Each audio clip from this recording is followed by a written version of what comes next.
So next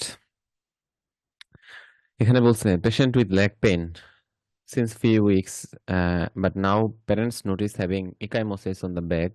On examination, he looks pale and having hepatosplenomegaly. এটা একটা clean cut scenario of ALL. ঠিক আছে, কি পেশেন্টের এনিমিয়া আছে, পেশেন্টের হ্যাপাটোস্প্লেনোমেগালি আছে, এবং এই পেশেন্টের দেখেন একাইমোসিস অন ব্যাক, মানে হচ্ছে আপনার থ্রম্বোসাইটোপেনিয়া আছে। কথা বুঝতে পারছেন? তাহলে এখানে আমরা পেল পাচ্ছি, পেশেন্টটার হচ্ছে থ্রম্বোসাইটোপেনিক ম্যানিফেস্টেশন পাচ্ছি, এবং তার একটা বোন পেইন আছে। এটা একটা ক্লিন কাট সিনারি অফ কি এএলএল। ঠিক আছে, নেক্সট আসেন। Periorbital edema after 1 week of diarrhoea, haemolytic anaemia and thrombocytopenia. মানে বলছে যে হচ্ছে ইনভেস্টিগেশন কি চাইছে। তাহলে খেয়াল করে দেখেন, ডায়রিয়ার পর পেশেন্টের হিমোলাইটিক এনিমিয়া ডেভেলপ করছে অ্যান্ড থ্রম্বোসাইটোপেনিয়া এবং পেরিঅরবিটাল ইডিমা। যখন আমরা বলি ইডিমাটা পেরিঅরবিটাল, তখন কজটা কি রেনাল না কার্ডিয়াক? রেনাল। রেনাল। রেনাল। তাহলে এখানে একটা রেনাল ম্যানিফেস্টেশন আছে, এখানে পেশেন্টের হিমোলাইটিক এনিমিয়া আছে, থ্রম্বোসাইটোপেনিয়া আছে। এটা একটা, এবং এটা there is a history of diarrhoea, not ongoing diarrhoea, there is a history of diarrhoea. তাহলে ডায়াগনোসিসটা কি? Haemolytic uraemic syndrome. Haemolytic uraemic syndrome, এটা আমরা পড়বো, রেনালে আমি পড়াই দিব আরো details. So periorbital oedema, that means এটা রেনাল ম্যানিফেস্টেশন, পেশেন্টের একেআই আছে, হিমোলাইটিক অ্যানিমিয়া আছে, microangiopathic haemolytic anaemia and thrombocytopenia. So এই পেশেন্টের ডায়াগনোসিসটা কি? ডায়াগনোসিসটা হচ্ছে haemolytic uraemic syndrome. So haemolytic uraemic সিনড্রোমে আমরা কি পাই? পেরিফেরাল ব্লাড ফিল্মে,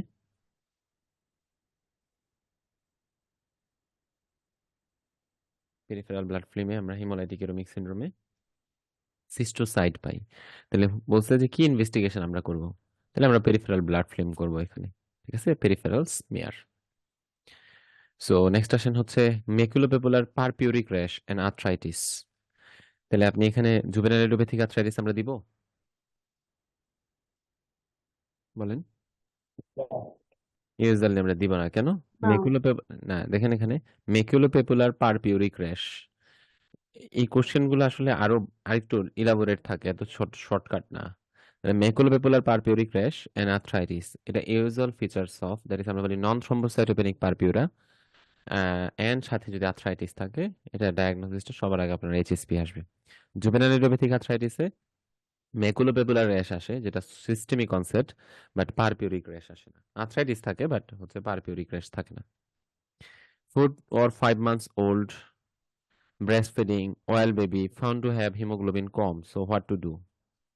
কি করব? এই যে 4-5 মাসের বাচ্চার, তার হচ্ছে আপনার হিমোগ্লোবিন কম, ব্রেস্ট ফিড করতেছে, তাহলে কি, মানে এটা আমাদের ডায়াগনোসিসটা কি?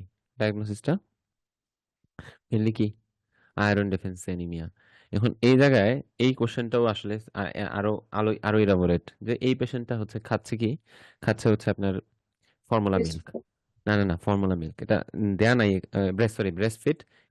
এটার সাথে আপনার হচ্ছে ইয়ে থাকবে, মানে ইয়ে থাকে, কি বলে, অ্যাসোসিয়েটেড, সে আবার হচ্ছে কি কি খায়? ফর্মুলা ফিডিংও করে। রিলেটিভলি ওয়াইল্ড বেবি, এইরকম যদি বাচ্চা হয়, তাহলে সেই ক্ষেত্রে ফর্মুলা ফিডিং এর কথা বলেন বা ব্রেস্ট ফিডিং এর মধ্যেও বলেন, আয়রনের পরিমাণটা কম থাকে, এবং আয়রনটাও আবার হচ্ছে ধরেন 50% আয়রন অ্যাবজর্পশন হয়, আয়রন অ্যাবজর্পশনটাও কম কম থাকে। তো এরকম condition wild baby, relatively wild baby, তাহলে সেই ক্ষেত্রে চিন্তা করতে হবে আপনার আয়রন ডিফিসিয়েন্সি এটাই চিন্তা করতে হবে। তাহলে কি করবেন? What to do? আমরা ব্লাড ট্রান্সফিউশন করব না ওরাল আয়রন দিব?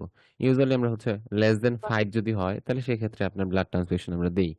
আর 5-এর উপরে থাকলে আমরা ওরাল আয়রনই দিব, বিকজ তার তো আসলে বোন মেরুতে কোনো সমস্যা নাই, অনগোয়িং কোনো ব্লিডিং, মানে ব্লাড লস নাই। তার সমস্যাটা হচ্ছে তার ইরিথ্রোপয়েসিস করতে গেলে একটা র মেটেরিয়ালস আয়রন এটা নাই। তো এটা দিলেই হচ্ছে ভিগোরিয়াস ইরিথ্রোপয়েসিস হবে এবং তার হিমোগ্লোবিনটা কারেকশন হয়ে যাবে। এটা সিনারিও বলছে eye swelling with protrusion, there is proptosis আছে, পেশেন্টের ফিভার আছে, ব্লাড প্রেশার বেশি।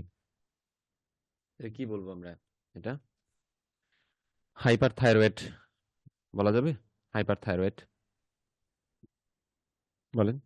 হাইপার থাইরয়েডিজমে থাকে না, প্রপটোসিস থাকে, ফিভার থাকতে পারে, ইয়েস ফিভার থাকতে পারে, এই কথাটা খুব ইম্পর্টেন্ট, শুনুন। ফিভার অ্যাকচুয়ালি কি তার টেম্পারেচারটা রেস্ট থাকে। কেন রেস্ট থাকে? কারণ থাইরয়েড হরমোন যদি বেড়ে যায় তাহলে সেই ক্ষেত্রে হচ্ছে আপনার আমাদের যে বেজাল মেটাবলিজম বডিতে বেড়ে যায়। সো মেটাবলিজম বেড়ে গেলে আপনার হচ্ছে টেম্পারেচার বেড়ে যেতে পারে। তাহলে এই যে আমরা বললাম না ফিভারের কথা, এখানে একটু কথা আছে। সেটা হচ্ছে ধরেন এই কথাগুলো আপনি এখনই লিখতে হবে, কারণ এগুলো আপনি যখন পরবর্তীতে কোশ্চেন সলভ করবেন তখন এই এই এই যে ছোট ছোট কথাগুলো আপনার অনেক হেল্প করবে। তাহলে এই কথাটা দিয়ে একটু একটু এক্সপ্লেন করে নেই, দেন হচ্ছে আমি আপনার আনসারে যাচ্ছি। ধরেন একটা কনজেনিটাল হাইপোথাইরয়েডিজমের পেশেন্ট, আমরা ওরাল থাইরোক্সিন দেই না এজ এ ট্রিটমেন্ট হিসেবে? তো জি। এই যে থাইরোক্সিন, পেশেন্টের থাইরয়েড হরমোন নাই, আমরা থাইরয়েড হরমোন দিচ্ছি। এখন এই পেশেন্টের কোশ্চেনটা কিরকম আসে আমার কথাটা শুনেন। যে প্রথম কথা হচ্ছে যে থাইরয়েড হরমোন যেটা আমরা দিচ্ছি, থাইরোক্সিন যেটা দিচ্ছি, সেটা দিলে পরে ধরেন হচ্ছে বাচ্চাটার কি হয়েছে, ওভারডোজ হয়ে গেছে। তাহলে ওভারডোজ হইলে কোশ্চেন আসে হচ্ছে মা আপনার কাছে কি কমপ্লেন নিয়ে আসবে। ধরেন বাচ্চার ওভারডোজ খাওয়াই দিছে, কথার কথা আপনি হাফ ট্যাবলেট দিছেন, মা ধরেন হচ্ছে হাফ ট্যাবলেট করে হচ্ছে ধরেন 3 বেলা খাওয়াই দিছে, ঠিক আছে? তাহলে সেই ক্ষেত্রে ওভারডোজের ক্ষেত্রে মা কি কমপ্লেন নিয়ে আপনার কাছে আসবে? মা কমপ্লেন নিয়ে আসবে, কারণ ওভারডোজের ক্ষেত্রে আমরা ফার্মাতে লেখাই দিছিলাম ওখানে। ওভারডোজের ক্ষেত্রে কি হয়, আপনার হচ্ছে টেকিকার্ডিয়া হয়, হ্যাঁ, তারপরে ডায়রিয়া থাকে, তারপরে স্লিপলেসনেস থাকে। তাহলে কোশ্চেন আসে যে ওভারডোজ অফ থাইরোক্সিন, সেই ক্ষেত্রে মা আপনার কাছে কি কমপ্লেন নিয়ে আসবে? মা কমপ্লেন নিয়ে আসবে হচ্ছে আমার বাচ্চা ঘুমায় না, স্লিপলেসনেস। এই কথাটা লিখে রাখতে হবে, ঠিক আছে? আচ্ছা, এখন আসেন যদি এরকম হয় যে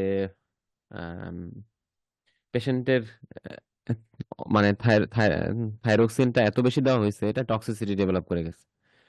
toxicity over dose, normal dose জিনিসটা কি? সাপোজ একটা এক্সাম্পল আপনার দেই, আমরা প্যারাসিটামল দেই হচ্ছে ধরেন 15 মিলিগ্রাম পার কেজি পার ডোজ, এই হিসাব করে।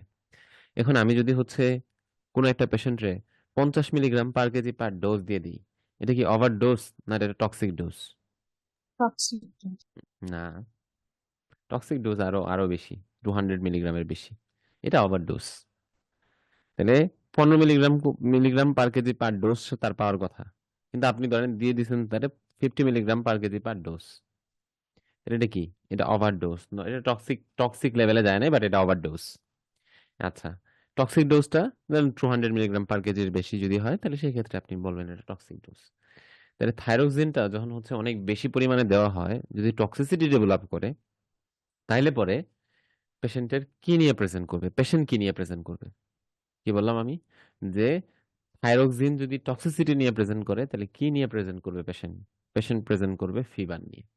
দুইটা কথা কিন্তু মনে রাখতে হবে, ঠিক আছে?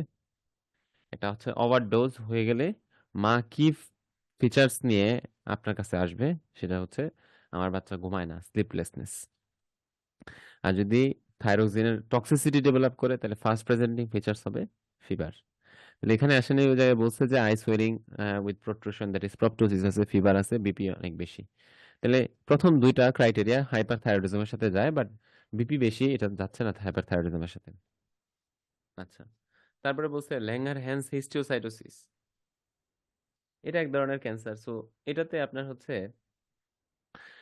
প্রোট্রুশন আমরা পেতে পারি, বাট ফিভার থাকতেও পারে। আপনার হচ্ছে পেশেন্টের এই কি বলে আপনার হচ্ছে ইমিউন ডেফিসিয়েন্সি হয়ে গেলে পরে হচ্ছে আপনার হইতে পারে, বা ডব্লিউবিসি কাউন্ট যদি কমে যায় তাহলে সেই ক্ষেত্রে হতে পারে। বাট আপনি ব্লাড প্রেশার বেশি পাবেন না। অরবিটাল সেলুলাইটিসে আই সোয়েলিং, প্রোট্রুশন বা উইথ প্রোট্রুশন, ফিভার ডেফিনেটলি থাকবে, বাট নেভার হচ্ছে ব্লাড প্রেশার বেশি থাকবে না। অরবিটাল সেলুলাইটিসের পেশেন্ট ফার্স্ট কাজ কি করবেন? ফার্স্ট কাজ আপনার কি? ধরেন একটা পেশেন্ট আসছে অরবিটাল সেলুলাইটিস নিয়ে, আপনি কি করবেন পেশেন্টটাকে?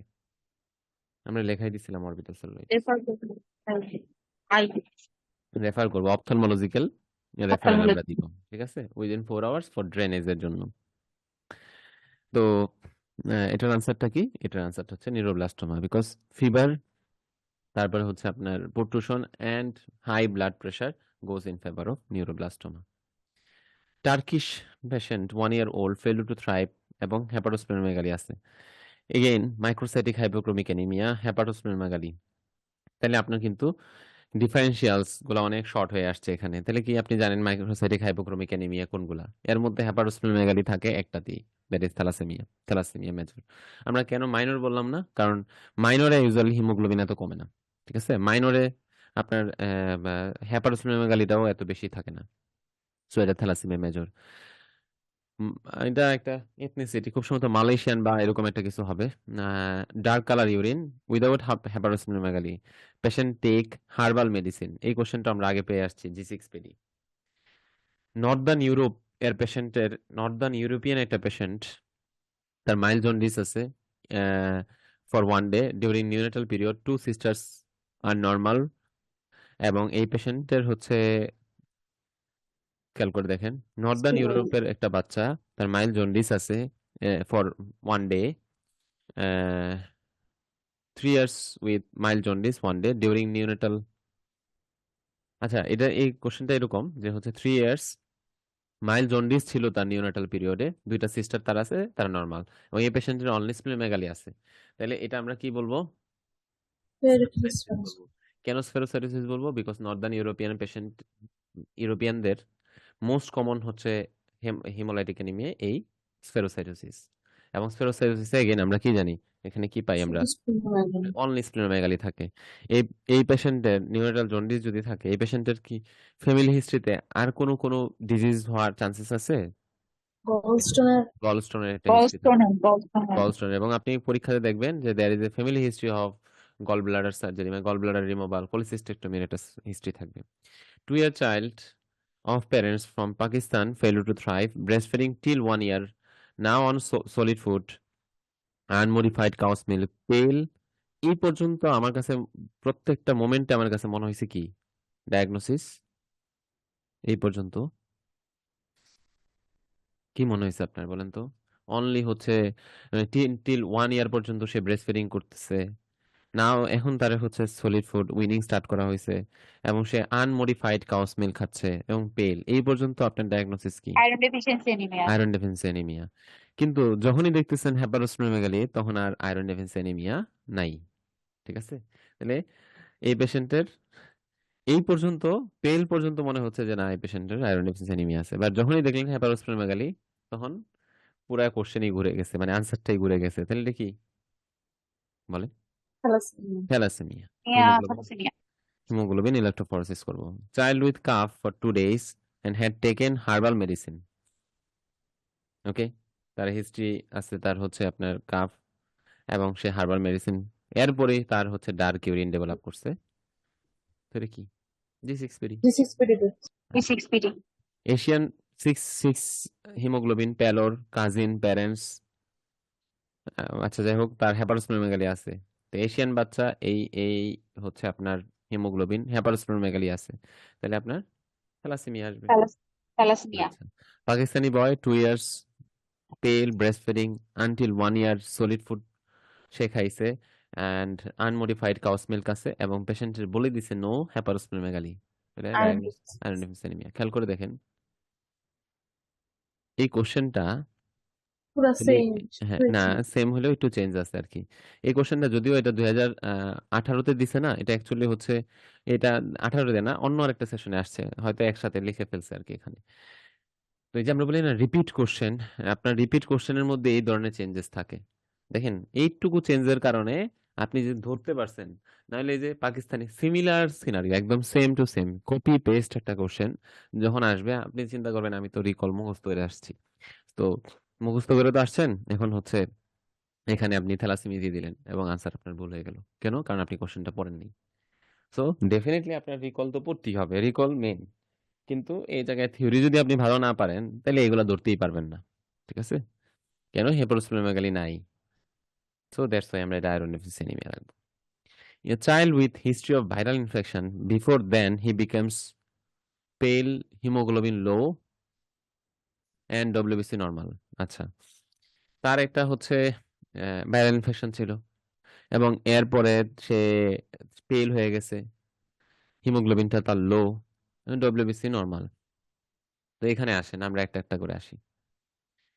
আহ, প্রথমে আসেন অ্যাপ্লাস্টিক অ্যানিমিয়া। অ্যাপ্লাস্টিক অ্যানিমিয়াতে কি শুধু মানে হিমোগ্লোবিন কমে, ডব্লিউবিসি নরমাল থাকে না, 3টা সেল লাইনই কমে, জাস্ট তিনটাই কমে। লাইনই কম। তাহলে 3টা যেহেতু নাই, তো আমরা এটা বলতে পারতেছি না। এএলএল এর পেশেন্টের এত শর্ট হিস্ট্রি হবে না, again WBC normal, so ALL excluded. জি6পিডি হইতে পারে, হ্যাঁ হইতে পারে, ইনফেকশনের কারণে হইতে পারে, বাট ইউজুয়ালি ভাইরাল ইনফেকশনের পরে জি6পিডি ডেভেলপ করে ফেলবে, এটা আনলাইকলি। তাহলে কোন ইনফেকশনের পরে? সেপ্টিসেমিয়া, সিস্টেমিক ইনফেকশন, যখন ব্যাকটেরিয়াল ইনফেকশন, একটু লম্বা সময় ধরে জ্বর টর আছে পেশেন্টের, ঠিক আছে, এরকম। তাহলে এই পেশেন্টের হিস্ট্রি অফ ভাইরাল ইনফেকশন ছিল, একটা ছিল ইনফেকশন, একটা হিস্ট্রি ছিল, আর জি6পিডিতে অনগোয়িং তার ইনফেকশন থাকবে। Sickle cell anaemia, sickle cell anaemia হওয়ার চান্স আছে এখানে?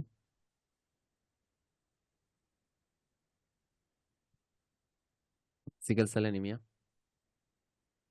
বলেন। হইতে পারে ইনফেকশনের সময় সিকলিং হইতে পারে, বাট আমার তো অনগোয়িং ইনফেকশন নাই, তো সিকেল সেল অ্যানিমিয়া না। থ্যালাসেমিয়াতে আসেন, এগেইন থ্যালাসেমিয়াতে আসলে এটার সাথে রিলেটেড না, সো না, থ্যালাসেমিয়া না। হেরিডিটারি স্ফেরোসাইটোসিস, হেরিডিটারি স্ফেরোসাইটোসিস, এখানে তো না, ভাইরাল আমার ইনফেকশনের মিলতেছে পরে না। পেরিয়ে হবে, এরকম মিলবে না। হ্যাঁ মিলবে না।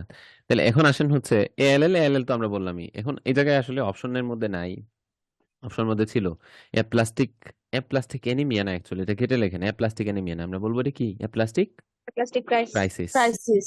তাহলে কোন একটা ভাইরাল ইনফেকশনের পরে পেশেন্টটা যদি এনিমিয়া ডেভেলপ করে, এবং এই জায়গায় হিমোগ্লোবিন লো বলছি না, আপনার ওখানে রিয়েল পরীক্ষাতে সিবিসি ফাইন্ডিং দেওয়া থাকবে, আপনি দেখবেন হচ্ছে হিমোগ্লোবিন অনেক কমে গেছে। তাহলে এটা ভাইরাল ইনফেকশনের পরে যখন হচ্ছে পেশেন্টটা পেইল হয়ে যাচ্ছে, এনিমিয়া হচ্ছে, এটা ধরে নিতে হবে, সবার আগে আপনি ধরে নেবেন এটা পারোভাইরাস B19 দিয়ে ইনফেকশন। সে কি করে? আমাদের বোন মেরুতে যে ইমেচিউর ইলেকট্রোব্লাস্ট গুলো আছে ওগুলা ডিস্ট্রাক্ট করে। কথা বুঝতে পারছেন? আচ্ছা, ওকে। তাহলে অ্যাপ্লাস্টিক ক্রাইসিস, আমরা অ্যাপ্লাস্টিক ক্রাইসিস কেন বলি এটা আমি বলছি অলরেডি, যে এটা একটা মিসনোমার। নেক্সট আসেন হচ্ছে features of sickle cell anaemia, পেশেন্টের playing in the foot playing football, cold weather, leg pain, look pale.